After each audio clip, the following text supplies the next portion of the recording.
오늘 함께 우리는 창세기 강의 9번째 시간으로 창세기 8장을 나누고자 합니다. 특별히 오늘은 제임스 몽고메리 보이스 목사님의 논지를 쫓아서 설교하고자 합니다.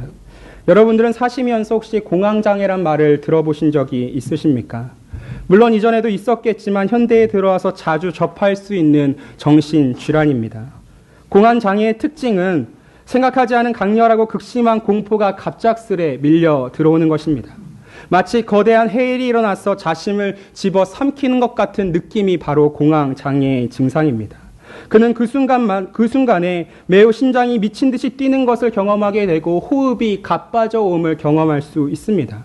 그리고 이 공황장애가 심각할 경우에는 과호흡장애로 목숨을 잃을 수도 있습니다. 그런데 사실 이 공황장애의 무서움은 지금 이 공황장애가 갖고 있는 그 증상이 아니라 이런 증상들이 언제 어디서나 찾아올 수 있다는 불안인 것입니다. 다시 말해서 일상생활을 유지하는 게 너무나 힘든 것이죠. 예를 들어서 공황장애 환자가 운전을 하다가 이 장애를 찾아오게 되면 어떤 일이 발생하겠습니까? 때문에 공황장애를 가진 환자들의 대부분들은 매우 심각한 우울증도 가지고 있습니다.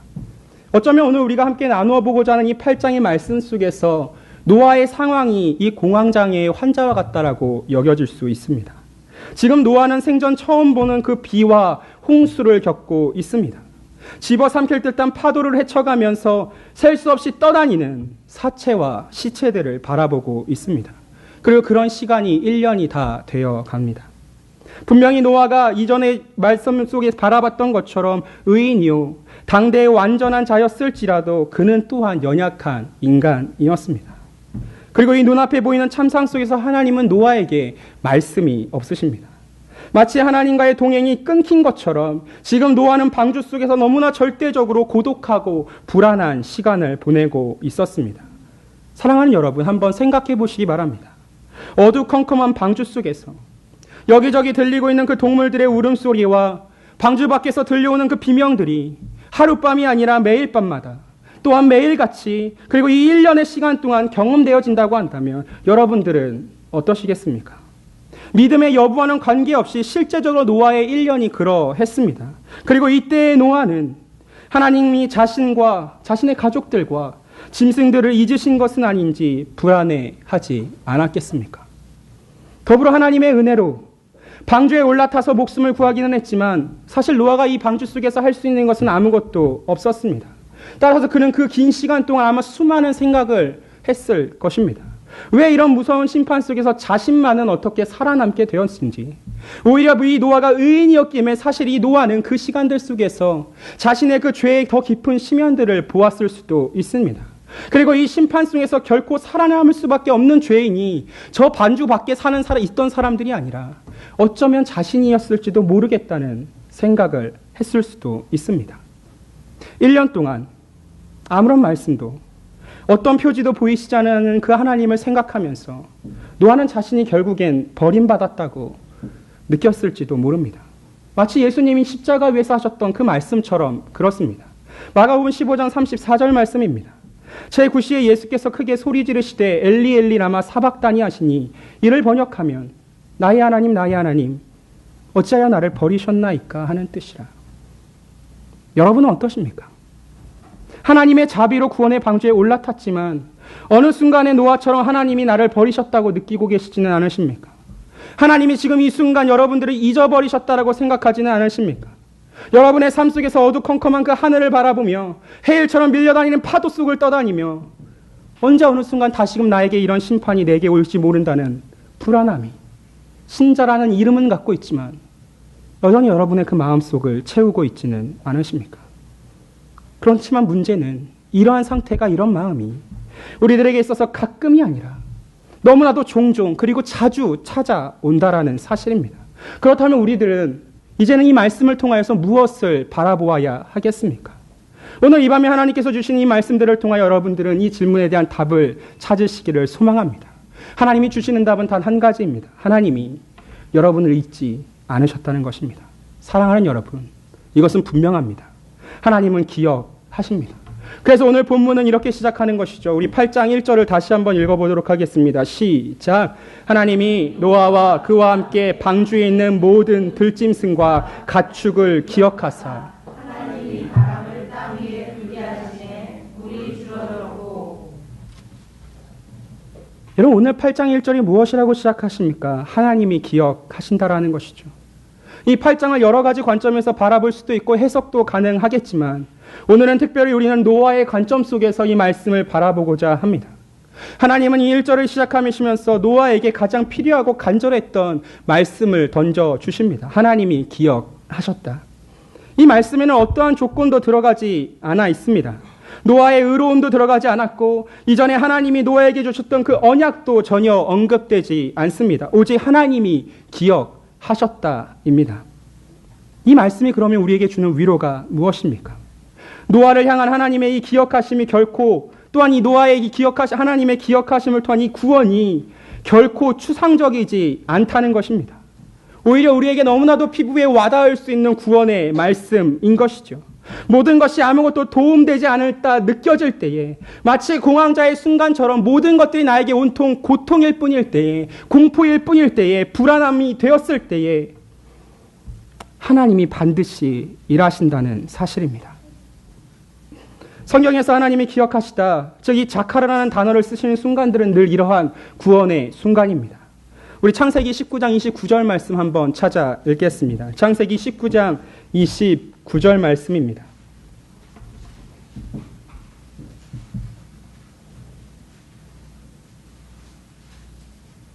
창세기 19장 29절 말씀 찾으셨으면 한 목소리로 함께 읽습니다. 하나님이 그 지역의 성을 멸하실 때 곧 롯이 거주하는 성을 엎으실 때에 하나님이 아브라함을 생각하사 롯을 그 엎으시는 중에 내보내셨더라. 여기서 이 19장 29절에서 하나님은 생각하사라는 말씀으로 기억하사를 쓰고 계십니다.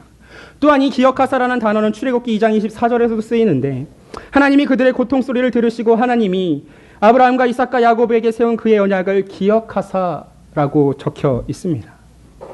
다시 말해서 우리가 믿는 하나님은 결코 말만 하시는 분이 아닌 것입니다. 하나님이 누군가를 기억하신다는 것은 그 사람을 죽음 속에서 그 고통 속에서 구원하심을 통하여 그에게 은혜가 무엇인가를 알려주신다는 의미이기 때문입니다. 그러므로 하나님의 기억하심은 절대적으로 추상적이지 않습니다. 이 사실을 우리가 노아의 관점에서 바라보면 어떤 의미가 있겠습니까? 노아는 하나님에게서 충분히 버림받았다고 생각할 수 있는 상황에 놓여 있습니다. 홍수 기간 동안 아무런 말씀도 행동도 없으신 그 하나님을 경험하면서 더욱더 그러했을 것입니다. 그런데 여러분, 하나님이 진정 노아를 버려두셨습니까? 하나님이 기억하신다라는 이 말씀을 통하여 노아를 사로잡았던 그 불안과 공포의 먹구름이 사라져 버렸습니다. 마치 구름 뒤에 태양이 힘차게 비추듯이 지금 이 순간 노아를 비추고 있는 것입니다. 그렇다면 이 말씀이 노아뿐만 아니라 저와 여러분에게도 동일한 은혜가 되어야 하지 않겠습니까? 어느 순간이든지 간에 여러분들이 하나님께 버림받았다 생각되어질 때 우리는 오늘 이 순간 창세기 8장 1절의 말씀을 기억하셔야 합니다. 왜냐하면 오늘 이 말씀이 여러분들에게 가장 빛나는 소망을 전해주고 있기 때문입니다. 사랑하는 성도 여러분, 우리가 이야기하는 그 신자의 소망이라는 것은 단지 세상 사람들이 마치 우스갯소리처럼 주문처럼 외치는 하쿠나 마타타가 아닙니다. 다 잘 될 거야 라는 자기 긍정 주문이 아니라는 것입니다. 또한 하나님이 나를 알고 계시고 나도 하나님을 알고 있어 정도의 가벼운 인정 또한 아닌 것입니다. 진정한 소망은 하나님이 때로 여러분의 삶 가운데 오랫동안 역사하지 않으셨다고 해도 다시금 그분이 역사하실 것을 아는 것입니다. 또한 그리고 그것을 우리는 믿음이라고 부릅니다.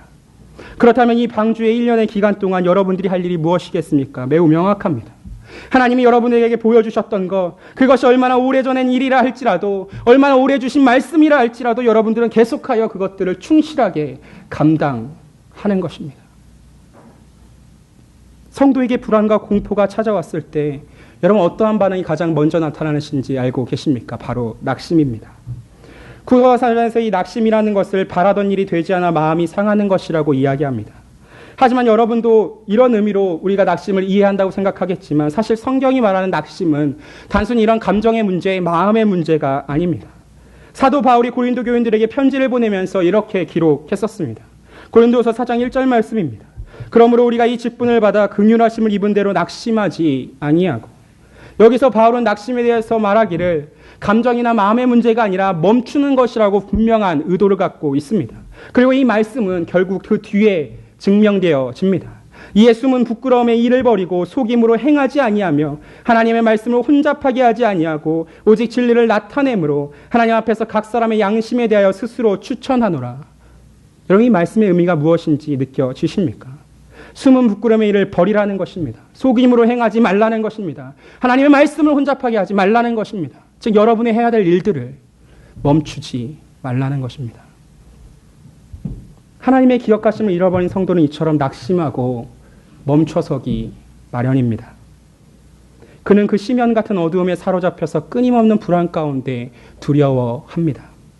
그리고 이런 상태를 누가 가장 바라고 있겠습니까? 사탄이 제일 원하는 일입니다. 사탄은 할 수만 있으면 여러분들을 낙심시키기를 간절히 소망합니다. 여러분들의 귓가에 늘 언제나 하나님이 여러분을 버리셨다라고 이야기할 것입니다. 하지만 오늘 말씀에서 얻게 되는 우리 신자의 소망이 무엇입니까? 하나님은 잊지 않으셨다는 것입니다. 절대 잊지 않으시는, 절대 잊지 못하시는 그분이 바로 우리 하나님이십니다. 그렇다면 이 하나님께서 여러분들을 추상적이지 않다라고 한다면 어떻게 기억하신다는 말씀입니까? 하나님은 먼저 세상에 대한 심판의 혼수를 멈추어 주셨습니다. 우리 말씀을 같이 찾아 읽도록 하겠습니다. 창세기 8장 1절부터 5절까지의 말씀입니다.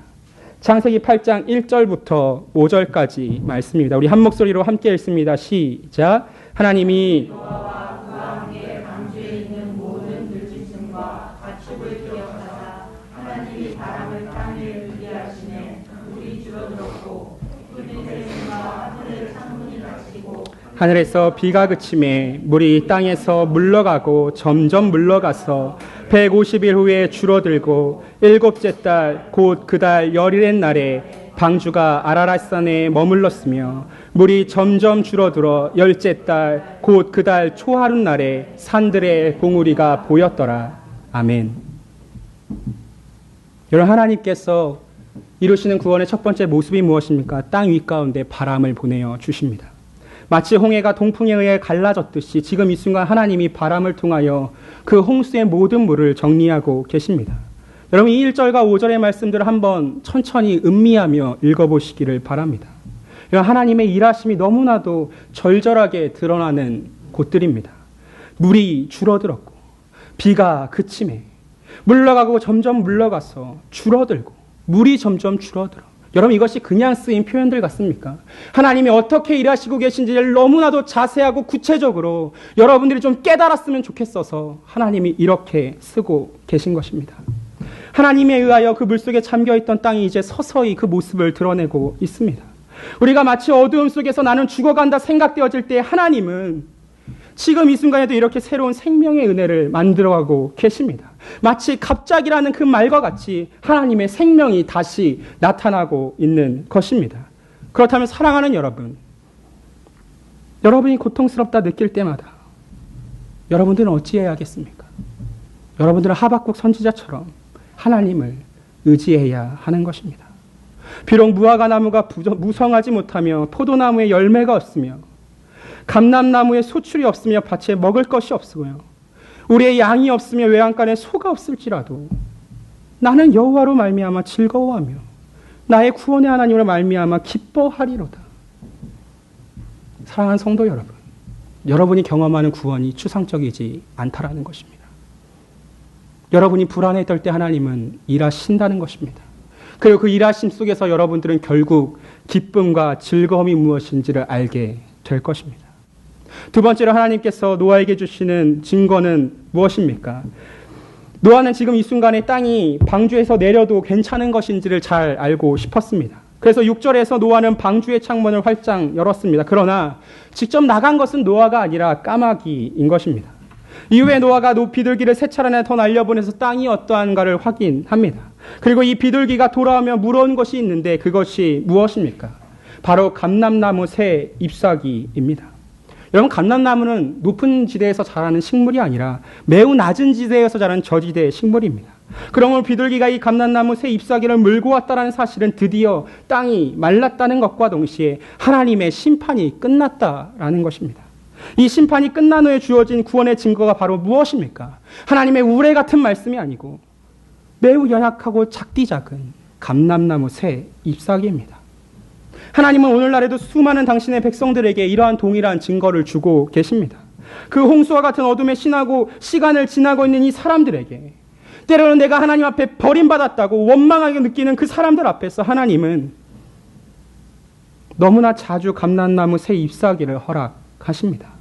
그런데 여러분, 문제는 무엇입니까?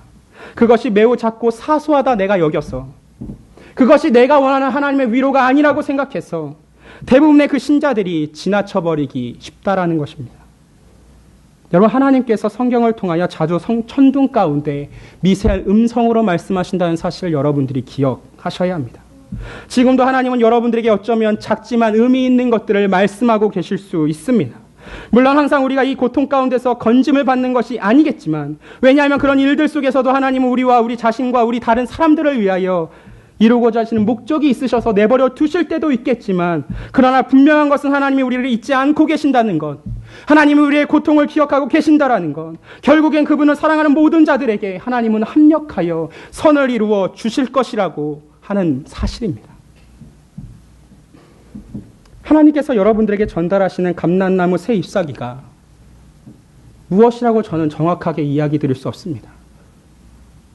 여러분들의 각자에게 주어져야 될 그 감람나무 새 잎사귀가 이것입니다.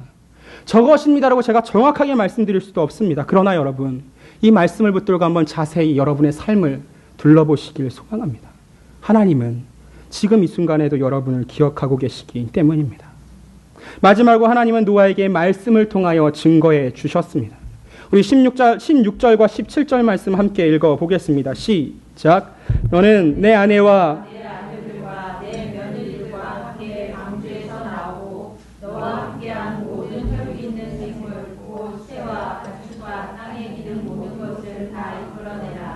이것들이 땅에서 생육하고 땅에서 번성하리라 하시매.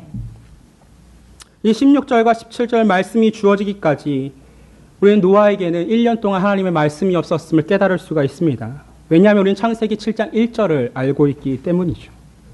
노아는 이 방주 안에 있는 1년의 기간 동안에 하나님으로부터 어떠한 말씀을 듣지 못했습니다. 그리고 이것이 그의 불안과 공포를 아주 매우 크게 가중시켰을 것이 틀림이 없습니다. 왜 하나님은 나를 이 급박한 상황 속에 처박아 놓으시고 내게 말씀하지 않으시는 것일까? 내가 이때처럼 하나님이 더욱더 간절하게 필요한 때가 없는데 왜 하나님은 나를 이렇게 가만히 내버려만 두실까? 아마 노아는 이런 의문들을 가졌을 수 있습니다. 그런데 여러분, 그런 의문들 속에서 하나님이 제일 처음 하시는 말씀이 무엇입니까? 내가 기억한다라는 것입니다. 노아는 지금 이 순간 하나님 앞에 기억되고 있는 것이죠. 사랑하는 성도 여러분, 그렇습니다. 우리 중에도 어쩌면 하나님이 침묵하고 계시는 것처럼 보이는 이 시간들을 지날 수 있는 분이 있을 수 있습니다. 기도를 하고 있기는 하지만 마치 그 하늘문이 굳게 잠긴 것처럼 그 어떠한 응답도 여러분에게 들리지 않을 때가 있습니다. 정말로 진실로 나의 하나님께서 내 기도를 듣고 계신지 어쩌면 여러분의 마음 가운데 이제는 의심만이 남을 수도 있습니다. 그런 상황들 속에서 오늘 주는 이 본문이 우리에게 무엇라고 말씀하고 있습니까? 여러분들이 노아와 같아야 한다라는 것입니다. 그것이 무엇입니까? 마치 노아처럼 여러분에게 주어진 일을 계속하면서, 즉 낙심하지 않고서 하나님이 다시 말씀하시기까지 여러분들은 여전히 하나님 앞에 신실히 기다리는 것입니다. 하나님이 보내주신 그 자리 가운데서 내가 해야 할 일을 낙심하지 않고 계속해야 해 나가는 것입니다. 그리고 하나님이 다시 말씀하셨을 때 노아는 그 이전의 모습들과 같이 다시 하나님의 이 말씀 앞에 정확하게 순종했었습니다. 우리 18절과 19절 말씀 큰 목소리로 함께 읽겠습니다. 시작. 노아가 그 아들들과 그의 아내와 그 며느리들과 함께 나왔고 땅 위의 동물 곧 모든 짐승과 모든 기는 것과 모든 새도 그 종류대로 방주에서 나왔더라. 여러분, 노아는 함부로 나온 게 아니라 하나님이 말씀하실 때 나왔습니다. 하나님의 말씀이 들리지 않으십니까? 하나님이 여러분에게 더 이상 얼굴을 비추지 않으시는 것 같으십니까? 그래서 여러분들의 삶이 불안하다 여겨지시고 여러분의 삶이 두렵다 여겨지시고 어떻게 해야 할지를 몰라서 늘 언제나 원망과 불평 속에서 여러분의 그 믿음의 생활을 살아가고 계십니까? 여러분, 우리는 기다려야 할 때일지도 모릅니다. 그리고 그 기다림 속에서 하나님은 반드시 말씀하십니다. 방주에서 나오라는 것이죠. 노아가 그전에도 순종했었다라고 한다면 지금 이 순간에도 순종할 수 있던 것입니다. 그렇다면 주 안에서 사랑하는 여러분이 지금 이 순간 여러분의 그 어두운 시간 가운데 순종하고 계십니까? 그렇다고 한다면 지금 역시도 하나님께 여러분들은 최선을 다하여 순종하셔야 할 것입니다. 오늘 이 순간 우리가 이 창세기 8장에서 바라보는 하나님은 어떤 분이십니까? 기억하시는 분이십니다. 기억하시는 것이 하나님의 본성입니다. 그리고 하나님은 신실하십니다. 하나님은 수차례나 자신의 그 기억하심과 신실하심이 무엇인가를 계속하여 말씀해 주셨습니다. 그리고 우리는 앞서서 창세기 19장 29절과 출애굽기 2장 24절들을 통하여 그 말씀이 어떠한가를 살펴보았습니다. 어쩌면 그런데 이 하나님이 기억하신다는 사실이 그렇게 우리에게 놀랍지 않은 일일 수도 있습니다. 하지만 이 기억하심이 갖고 오는 이 결과가 얼마나 놀라우신 것인가를 여러분이 경험하기를 소망합니다. 왜냐하면 이 하나님의 기억하심을 통하여 노아 역시 하나님을 기억할 수 있었기 때문입니다. 그가 하나님을 기억했다라는 것이 놀라움인 것입니다. 왜 그랬을까요? 여러분, 노아가 방주에 나와서 제일 처음 한 일이 무엇입니까? 하나님께 제단을 쌓고 정결한 짐승을 잡아 번제를 드린 것입니다. 번제를 드리면서 노아는 자신이 하나님께서 자신을 잊어버리지 않았다라는 것을 분명하게 고백해주고 있습니다. 하나님과의 깊은 교제가 끊어지지 않았음을 그는 마지막 그 번제와 감사를 통하여 고백하고 있습니다. 이것이 놀라운 이유. 우리의 본성은 하나님의 이 선하심과 구원하심을 잘 기억하지 않기 때문입니다. 여러분, 어떠한 힘든 상황에서 구원받고 나서도 인간은 너무나 쉽게 그 사실을 잃어버릴 때가 있습니다. 제가 여러분들에게 하나님이 베푸신 구원의 순간과 은혜들이 무엇인지 잘 모르겠지만 제가 분명하게 경험하는 건 이것이 사실이라는 것입니다. 여러분, 우리의 본성은 악하고 여전히 남아있는 그 죄의 본성 우리로 하여금 하나님을 대적하게 만들고 하나님을 잊기에 쉽게 만드는 것입니다. 예수님이 이전에 치유하셨던 10명의 나병 환자가 그러했었고 예수님은 온전히 잘 따르겠다라고 고백했던 예수님의 제자들 또한 그러했다면 우리들도 마찬가지입니다. 예수님께서 그들을 불쌍하게 여겨셔서 치유해 주셨고 복음을 전파하여 하나님 나라의 놀라운 사역을 감당할 제자로 세워주셨음에도 불구하고 그들은 잊어버렸습니다. 누가복음 17장 18절과 19절이 기록합니다. 이 이방인 외에는 하나님께 영광을 돌리러 돌아온 자가 없느냐 하시고 그에게 이르시되 일어나 가라 내 믿음이 너를 구원하였느니라 하시더라. 사랑하는 성도 여러분, 여러분은 이 사마리아 사람과 같은 하나님 앞에 영광 돌림이 지금 이 순간에도 있으십니까?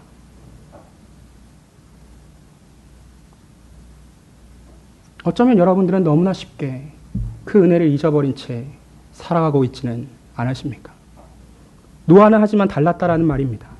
가나나온 새 잎사귀 그 사소한 것을 받아들고서 하나님의 말씀을 기다렸다 주의 말씀이 귓가에 들리자 곧바로 뛰쳐나와 사방팔방 다니면서 자유를 만끽하면서 행복을 누리지 않았다라는 것입니다. 하나님의 말씀을 기다렸고 그 말씀에 순종하여 나와서 이제는 제단을 쌓고 제물을 바치며 하나님께 구원의 감사와 영광을 온 마음 다해 올려드렸습니다.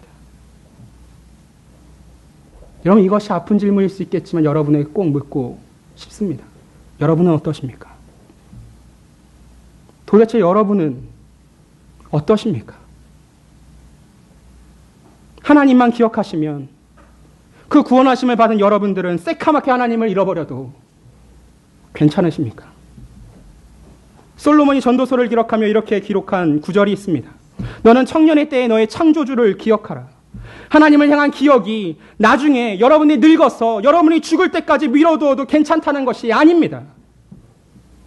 자원과 같이 놀라운 하나님의 지혜를 담고 있는 이 전도서에 기록된 것처럼 여러분들의 하나님을 잊고 산다는 것은 너무나도 어리석은 일이고 비참한 일이고 참담한 죄인의 삶이라는 것입니다.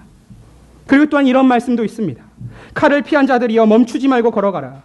먼 곳에서 여호와를 생각하며 예루살렘을 너희 마음에 두라. 예레미야 선지자가 이스라엘 백성들에게 하신 말씀입니다.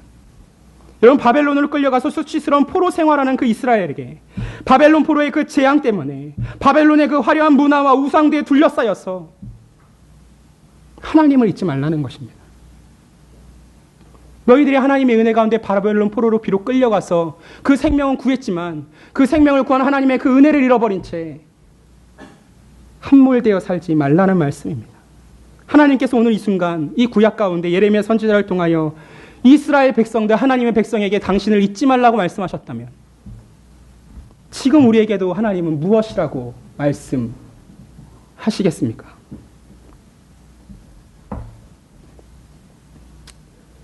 사랑하는 여러분, 여러분들 가운데 마치 요나 선지자처럼 깊은 바닷속에 내가 빠져있다 생각하는 분이 계십니까? 내가 남들한테는 말은 하지 못했지만 그 말할 수 없는 이유들 속에서 나는 여전히 오늘도 불안합니다. 나는 오늘도 두렵습니다.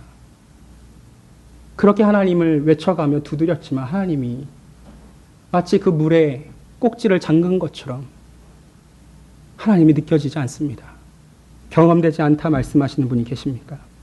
내 생명의 기운이 깨어져 버리는 그 병에 물이 빠져나가는 것처럼 계속하여 흘러나가고 있음을 경험하고 계십니까? 그때 오늘 창세기 8장을 통해 주시는 이 하나님의 말씀을 기억하시기를 소망합니다. 이 말씀을 제발 꼭 붙잡으시기를 소망합니다. 이 말씀 앞에 여러분들이 꼭 순종하시기를 소망합니다. 여러분이 어렵다고 힘들다 하시는 그 사실들을 제가 비록 어리다 해서 모르겠습니까? 어쩌면 여러분보다 제가 더 이 공포를, 이 두려움을 더 절절하게 경험할 수도 있습니다. 때문에 여러분, 청년이든지 간에, 노년이든지 간에, 병들었든지 간에, 건강하든지 간에, 여러분의 상황과 환경이 도대체 어떠하든지 간에 하나님을 기억하시기를 소망합니다. 지금 이 순간에도 하나님이 여러분을 기억하고 계시기 때문입니다. 오늘 이 밤에 이 하나님의 기억하심이 여러분의 이 신자의 삶 속에 참된 위로와 기쁨 되어지길 주님의 이름으로 간절히 소망합니다.